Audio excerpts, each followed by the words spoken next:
11 सितंबर 2001 के हमलों से पहले अमेरिका में बसने वाले मुसलमान अपने आबाई मुल्कों से पहचाने जाते थे, मगर न्यूयॉर्क के जुड़वा टावर्स पर दहशतगर्द हमलों ने ये शनाख्त बदल दी और वो लोग जो पहले पाकिस्तानी अमरीकी, मराकशी अमरीकी या तुर्क अमरीकी कहलाते थे, उनकी शनाख्त उनका अकीदा बन गया।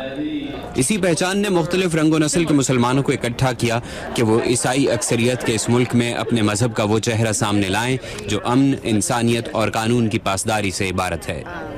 स्टीव ग्रैंड वाशिंगटन के एक तहकीकी इदारे ब्रुकिंग्स इंस्टीट्यूशन में अमेरिका और इस्लामी दुनिया के ताल्लुकात के प्रोजेक्ट के डायरेक्टर हैं।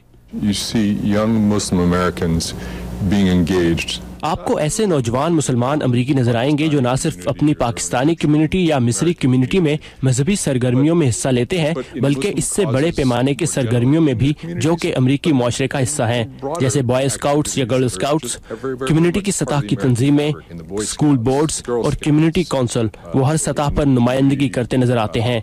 Islamic society of north America यानी इस्ना के डायरेक्टर इमाम मोहम्मद माजिद के मुताबिक अमरीकी मुसलमान खुद को बाकी दुनिया के साथ मिलाने में कामयाब हुए हैं क्योंकि वो आम अमरीकियों की तरह बाकी दुनिया में पेश आने वाले वाकयात पर अपना रद्द-ए-अमल जाहिर करते हैं। जब पाकिस्तान में 2 गिरजाघर जलाए गए तो उसका असर हम पर भी पड़ा, क्योंकि हमारी कम्युनिटी के कुछ लोग उन गिरजाघरों के ज़ेर इंतज़ाम स्कूलों में पढ़े थे। वो आए और उन्होंने कहा कि हम ये चर्च दोबारा तामीर करवाना चाहते हैं। हम अब एक ग्लोबल विलेज का हिस्सा हैं। अगर दुनिया के किसी हिस्से में कोई हॉलोकॉस्ट को मानने से इनकार करता है तो अमरीकी मुसलमानों के तौर पर हमें इसके खिलाफ खड़े होना है, क्योंकि हम जानते हैं कि यह अखलाकी तौर पर गलत है। इमाम माजिद कहते हैं कि अमरीकी मुसलमानों ने 11 सितंबर 2001 के बाद दुनिया की तवज्जो मबजूल होने को एक मौका तस्वुर किया और अपने मजहब का वो तासुर पेश करना मकसद बना लिया जिस पर पहले बात नहीं की गई थी।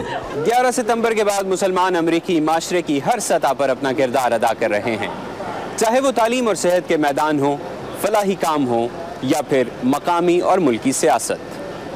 Mohammad Atif, Urdu VOA, Washington.